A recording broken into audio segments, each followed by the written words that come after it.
Previous lectures, previous topic financial ratios की continuity में आज का हमारा टॉपिक है वैल्यूएशन रेशियोज। जस्ट नाम से क्लियर है, वैल्यूएशन कि किसी चीज की वैल्यू की बात करेंगे। So let's move.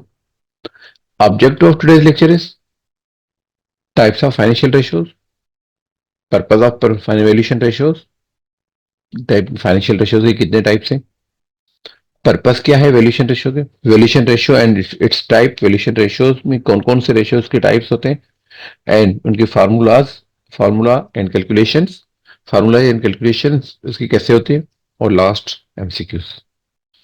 So let's move. First of all, types of financial ratios.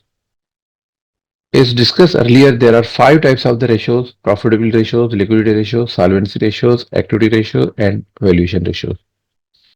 These five types of ratios already we have discussed in introduction, and four types: profitability ratio, liquidity ratio, solvency ratio, and equity ratios already we have discussed. Now, today we will discuss the valuation ratios. First of all, what is valuation ratio?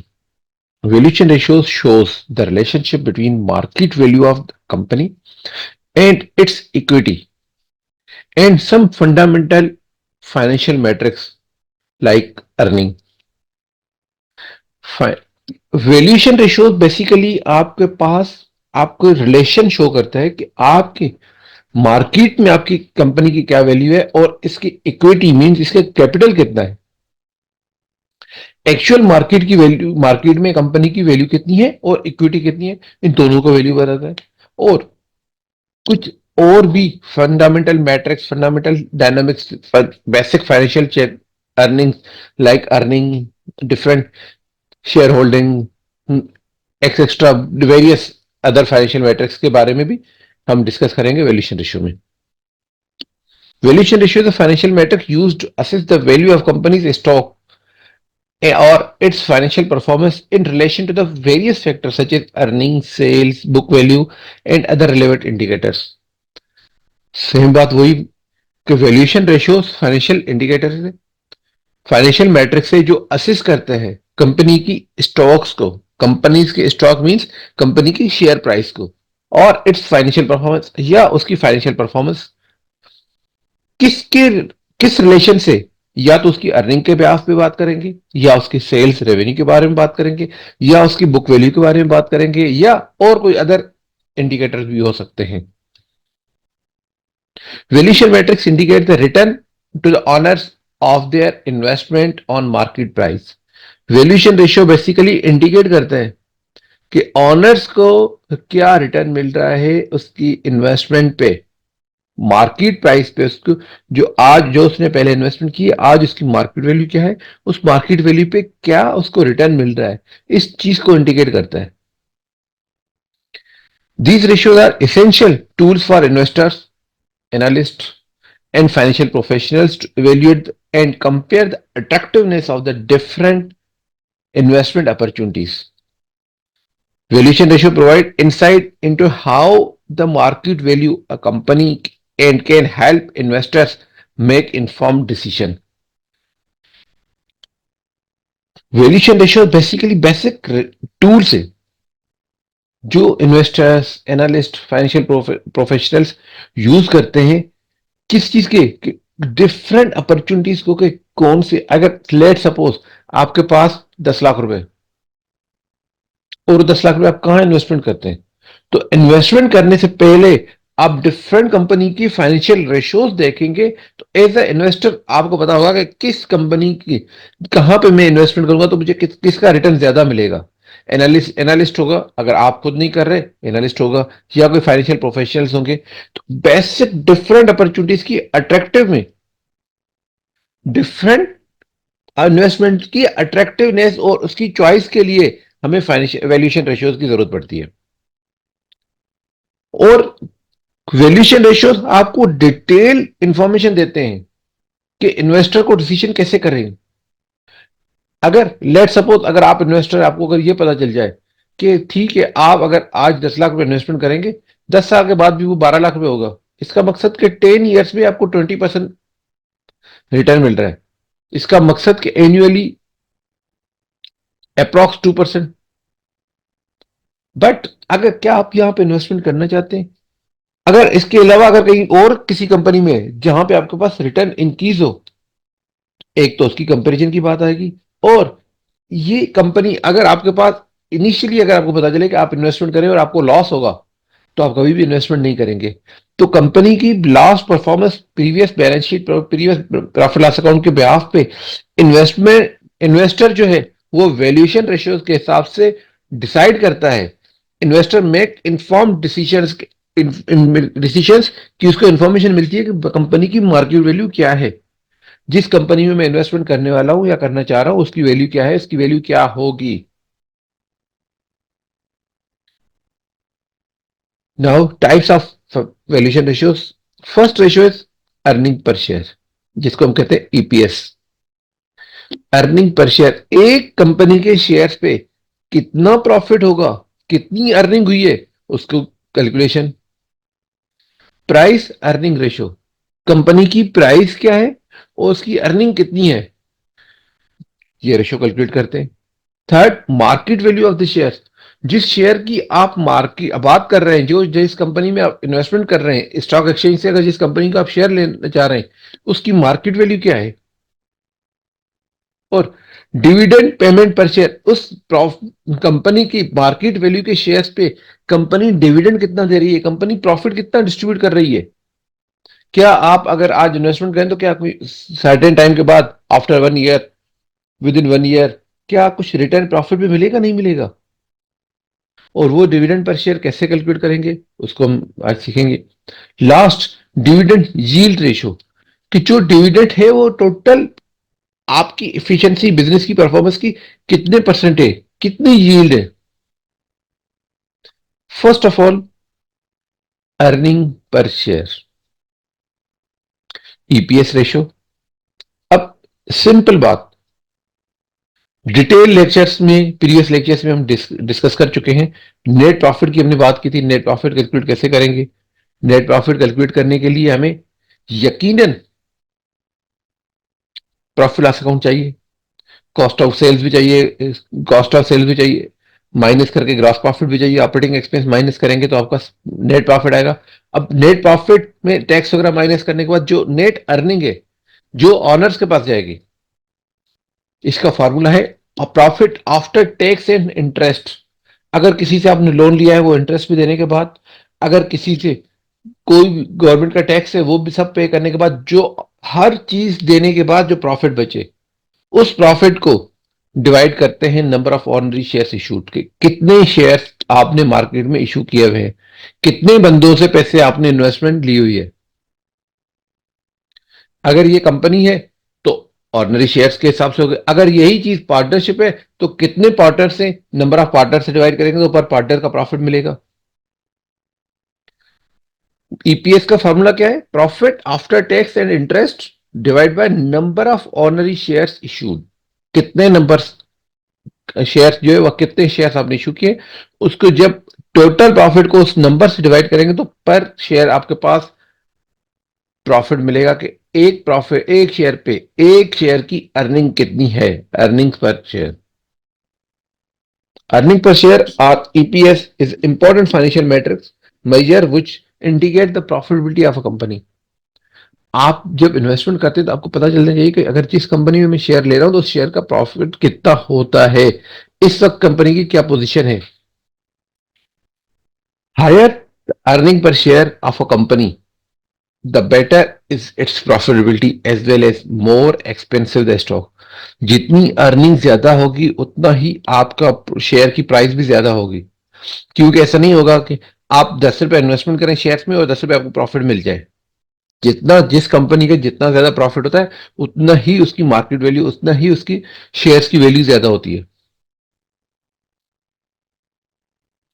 Higher result can indicate greater market demand. अगर EPS ज्यादा है, earning per share अगर आप company की ज्यादा है, तो यकीनन यकीनन उस कंपनी के शेयर्स की डिमांड भी ज्यादा होगी। क्योंकि हर इन्वेस्टर उस कंपनी में इन्वेस्टमेंट करना चाहता है जहां से उसको रिटर्न ज्यादा मिले। Next ratio is price earning ratio. Price earning ratio जिसको पीई रेशियो भी कहा जाता है। प्राइस अर्निंग रेशियो मींस कि प्राइस और अर्निंग का क्या रिलेशन है। पीई मींस के प्राइस डिवाइड बाय अर्निंग। इसका फॉर्मूले को सिंपल याद करने का तरीका यह है, PE ratio means price divide by earning. जो स्लैश है हम जैसे कंप्यूटर में यूज करते हैं एक्सेल में, स्लैश इज मींस डिवाइड, तो प्राइस डिवाइड बाय अर्निंग। अब प्राइस किस चीज की, शेयर मार्केट प्राइस। एक शेयर की मार्केट प्राइस कितनी है और उस शेयर पे ईपीएस जो प्रीवियस आपने कैलकुलेट किया था उसके ईपीएस कितने हैं, एक शेयर की अर्निंग कितनी है और एक शेयर की प्राइस मार्केट वैल्यू कितनी है। जब ये कैलकुलेट करेंगे तो आपके पास जो रेशियो आएगा, this ratio is called price earning ratio, कि मार्केट के रिलेशन के हिसाब से आपके पर शेयर की अर्निंग क्या है। PE ratio, price earning ratio, is relationship between the company's stock price and earning price per share. किस चीज के बीच में रिलेशन है, कंपनी के शेयर्स की price plus earning per share. एक शेयर की प्राइस और अर्निंग पर शेयर के रेशियोज को जो रिलेशनशिप शो करता है वो ईपीएस रेशियो करता है। It's a popular ratio that gives investor a better sense of value of the company. ये वो रेशियो है जो बहुत कॉमन, इन्वेस्टर जब कोई चीज कैलकुलेट करता है तो वो फौरन बेटर सेंस, बेटर डिसीजन के लिए पीई रेशियो की कैलकुलेशन देखता है। अब पीई रेशियो के लिए यकीनन उसके पास पहले अर्निंग पर शेयर, जो ईपीएस हमने पहले की बात की थी, वो भी कैलकुलेट करना चाहिए। तो पीई रेशियो भी बहुत कॉमन, बहुत ही जनरल, इन्वेस्टर इस चीज को कैलकुलेट करके अपना डिसीजन करता है। P ratio shows the expectation of the market and it's is the price you must pay per unit of the current earning or future earning as case may be। बाज औकात आपके पास कुछ companies के अंदर ये ratio show क्या करता है कि एक्सपेक्टेशन कि आपकी प्राइस कितनी होनी चाहिए, नंबर वन। नंबर सेकंड कि बाज औकात करंट प्राइस की बात करने के लिए आपके पास जो करंट डेटा है, जो लास्ट आपके पास इंफॉर्मेशन है, जो monthly account, weekly monthly account या ईयरली अकाउंट, क्वार्टरली अकाउंट, जो भी आपके पास इंफॉर्मेशन है उसके ब्याह पे आप करंट ब्याह पे बात का कुछ कंपनीज में फ्यूचर की एक्सपेक्टेशन दी जाती है कि फ्यूचर में ये होगा, अगर आप आज इन्वेस्टमेंट करेंगे तो आपको फ्यूचर में ये रिटर्न मिलेगा, तो फ्यूचर में आपके पास अर्निंग ये होगी, तो उससे भी फ्यूचर का केस भी आप यहाँ पे डिस्कस कर सकते हैं। Next is market value of share. अब मार्केट वैल्यू, एक कंपनी, एक शेयर की मार्केट में प्राइस कितनी होनी चाहिए, its earning per share multiply by PE ratio. जो पीई रेशियो आपने कैलकुलेट किया था और जो फर्स्ट आपने अर्निंग पर शेयर किया, उन दोनों के आंसर को मल्टीप्लाई करेंगे तो मार्केट वैल्यू आनी चाहिए। अब मार्केट वैल्यू ऑफ शेयर्स क्या कैलकुलेट करता है, it's quite simply that going rate of the share of a common stock. कि जो मार्केट में आपके जो मार्केट में जो इसकी एज पर performance EPS and P ratio जो इसका शेयर प्राइस होना चाहिए, आप किस प्राइस पे मालूम परचेस कर रहे हैं। अगर मार्केट वैल्यू ऑफ शेयर इस कैलकुलेशन से अज्यूम करें किसी शेयर की 50 रुपीज हो रही है, आपको 55 में मिल रहा है, इसका मकसद कि मार्केट उसकी कंपनी की मार्केट वैल्यू जो 50 होनी चाहिए उससे ज्यादा में आप एक्सेस प्रीमियम पे परचेज कर रहे हैं। अगर उससे कम ले रहे हैं तो इसका मकसद ये कि आपको वही 50 वाली चीज 45 में मिल रही है, अगर ज्यादा का मिल रही है तो इसका मतलब 50 वाली चीज आपको 55 में मिल रही है। Market value of the company can be determined by multiplying the price of its common stock by number of outstanding shares. Market value of company can be determined by multiplying price of its common stock by number of outstanding shares. Market value कितनी है, एक share की price कितनी है और उसके number से multiply करेंगे तो आपके पास मार्केट वैल्यू की, कंपनी की मार्केट वैल्यू आ जाएगी। अगर आपने एक शेयर की वैल्यू 50 रुपीज है और आपने 1 लाख शेयर इशू किए, इसका मकसद 50 मल्टीप्लाई बाय 1 लाख, 50 लाख हो जाएगी आपकी टोटल कंपनी की वर्थ। सेकंड आता है book value of the shares. Business के हिसाब से आपकी बुक वैल्यू कितनी है पर शेयर की। एक तो मार्केट में प्राइस क्या है, मगर उसकी एक्चुअल उसकी बुक वैल्यू कितनी है। बुक वैल्यू को कैसे कैलकुलेट करते हैं, टोटल इक्विटी मींस जो कैपिटल जो आपने इशू किया था उसको नंबर ऑफ शेयर से डिवाइड करेंगे तो एक शेयर की बुक वैल्यू मिलेगी। अब उस वक्त इस वक्त जो मार्केट में प्राइस है वो मार्केट वैल्यू की बात आ रही है, मगर वो एक्चुअल प्राइस इन्वेस्टर की एक्चुअल जो ऑनर्स है उनके लिए एक्चुअल इसकी इक्विटी कितनी है, उसकी बुक वैल्यू कितनी है। हो सकता है कि जो 50 रुपीज में अभी जो 55 रुपीज में बुक शेयर सेल कर रहे हैं वो उन्होंने उनके हिसाब से वो 10 रुपीज का हो। जो फेस वैल्यू है जो इक्विटी एक्चुअल वो कितनी है, वो कैलकुलेट करने के लिए उस इक्विटी को नंबर ऑफ शेयर से डिवाइड करेंगे तो एक शेयर की बुक वैल्यू मिलेगी। जो सपोज करें जो पाकिस्तान के अंदर स्टैंडर्ड है जनरली पर शेयर की वैल्यू 10 रुपीज है। अब वो 10 रुपीज की शेयर की वैल्यू किस कोई कंपनी की 500 में चलते हैं, कोई सेल हो रही है स्टॉक एक्सचेंज में, कोई 300 में सेल हो रही है, कोई 40 में सेल हो रही है, कोई 8 रुपीज में हो रही है। तो डिफरेंट कंपनी की परफॉर्मेंस के हिसाब से मार्केट वैल्यू उसकी कम है, मगर उसकी एक्चुअल बुक वैल्यू कितनी है वो स्टैंडर्डाइज स्टॉक एक्सचेंज में 10 रुपीज है। Dividend pay out ratio, dividend pay out ratio कि आपने डिविडेंड कितना पे किया है, डिविडेंड पर शेयर आपने एक शेयर पे जो प्रॉफिट का शेयर आपने डिवाइड किया है वो डिविडेंड आपने एक शेयर पे डिविडेंड कितना दिया है divided by earnings, earning per share. एक शेयर पे अर्निंग कितनी है मींस टोटल डिविडेंड कितना पर शेयर आपने डिविडेंड कितना दिया उसको अर्निंग पर शेयर कितना है, इसको डिवाइड करेंगे तो आपके पास आ जाएगा dividend pay out ratio. Dividend payout ratio provide insight into the how much of the company's earnings are being returned to the shareholders rather than being retained for reinvestment or other purpose। बात वक्त क्या होता है business के अंदर आप जब profit earn करते हैं तो वो प्रॉफिट एक्चुअली अगर आपने पूरा इन्वेस्टर को रिटर्न दे दिया तो हो सकता है कि आपको फर्दर इन्वेस्टमेंट की जरूरत पड़े और फर्दर आप नए इन्वेस्टर देखें। कुछ कंपनीज फिर इसलिए कहते हैं कि आप प्रॉफिट शेयर कम दे दें मींस जो शेयर आपने अज्यूम करें एक शेयर पे आपने 10 रुपीज का प्रॉफिट अर्न किया है, अब 5 रुपीज शेयर होल्डर को दे, 2 रुपीज शेयर होल्डर को दे, 8 रुपीज अगेन आप उस कंपनी में इन्वेस्टमेंट कर रहे हैं। तो ये आपको पता चलता है कि अर्निंग कितनी है, उसके शेयर आपको डिविडेंड कितना मिला है और कितना परसेंट आपका कंपनी में फर्दर रिटेन हुआ री इन्वेस्टमेंट के लिए। Higher dividend pay out ratio indicate a larger portion of earning is being distributed as dividend, while lower suggests that company is retaining more earning for internal use or future growth। अगर जितना आपने earn किया उतना ही अगर आपको return मिल गया, इसका मकसद कि कंपनी ने जितना अर्न किया वो आपको दे दिया। अगर जितना ज्यादा पे करेंगे उतना ही ज्यादा डिविडेंड पे आउट रेशियो ज्यादा होगा। ज्यादा पे आउट रेशियो का मकसद ये है कि आपकी अर्निंग जितनी भी है वो एक्चुअल अर्निंग से सर्टेन परसेंट आप कंपनी आपको दे रही है मैक्सिमम पोर्शन पे। अगर ये रेशियो कम है इसके डजंट मीन कि कंपनी प्रॉफिट नहीं है, कंपनी का ईपीएस है, अर्निंग पर शेयर है, मगर वो इन्वेस्टर को कम दे रही है, मगर उससे ज्यादा सर्टेन पोर्शन जितना पोर्शन है तो कुछ पोर्शन शेयर होल्डर को दे रही है और कुछ पोर्शन अपने इंटरनल यूज और फ्यूचर ग्रोथ के लिए अपने पास कैश फ्लो मेंटेन करके रख रही है। Next is dividend yield ratio, dividend per share and current price of the share. एक करंट प्राइस आपकी जो शेयर की प्राइस है वो करंट प्राइस को बेस बनाते हुए आपने प्राइस की कितने परसेंट डिविडेंड रिसीव किया है। Dividend yield ratio is a financial metric that expresses the annual dividend income from the investment as per percentage of its current market price per share। आपकी जो value आपने जो investment की थी, assume करें आपने कोई 50 रुपीज में शेयर परचेस किया था, अब उसकी वैल्यू 100 रुपीज हो गई है, मगर 100 रुपीज के ऊपर आप 10 रुपीज रिसीव कर रहे हैं। इसका मकसद कि 10% आप आपकी जो यील्ड है मार्केट वैल्यू के हिसाब से वो 10% है।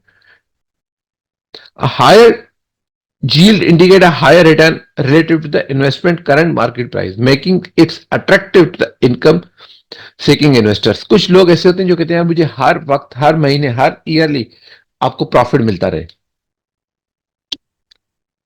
और कुछ लोग होते हैं ऐसे ऐसे होते हैं कि लोअर डिविडेंड यील्ड में suggest lower income component compare of the stock market value, कि हमें जितना भी भले अमाउंट कम मिले, मगर हमारे जितना अमाउंट हमें कम मिल रहा है उतना हमारा अमाउंट री इन्वेस्टमेंट हो रहा है, जितना री इन्वेस्टमेंट होगा उतना प्रॉफिट ज्यादा अर्न होगा. It's all about valuation ratio. Now, this is time multiple choice questions. First question is, what does the price to earnings PE ratio measures? Price earning PE ratio किस चीज को calculate करता है? Revenue per share, book value per share, earning per share और dividend per share. It calculate earning per share. Second, what which valuation ratio compares a company's market price to its book value?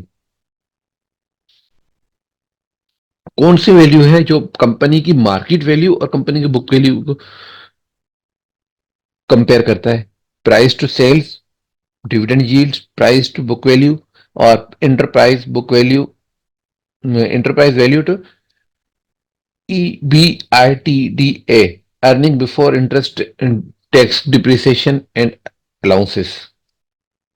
सो बात आ रही है company price की और company के book value की, तो price to book value, option C is correct. What does the dividend yield ratio represent? Dividend yield ratio किस चीज को रिप्रेजेंट करता है?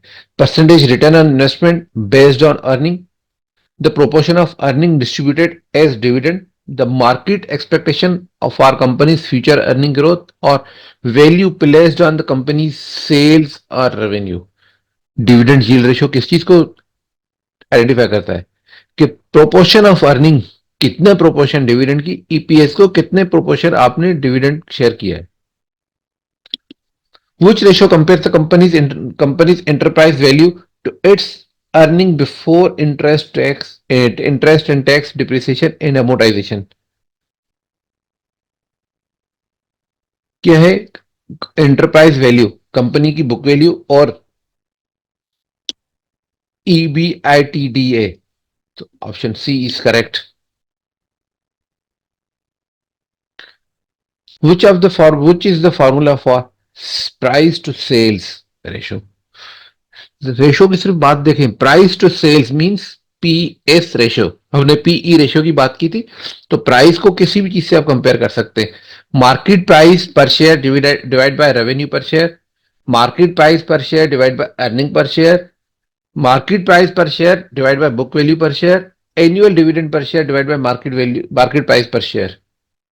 तो अब हमारी बात मार्केट प्राइस तो देखें, ए बी सी के अंदर सब में मार्केट प्राइस की बात आ रही है, तो हमारा रेशो भी मार्केट प्राइस है. अगर किससे कंपेयर करेंगे? रेवेन्यू से, अर्निंग से और बुक वैल्यू से. अगर रेवेन्यू है तो revenue per share, option A is correct.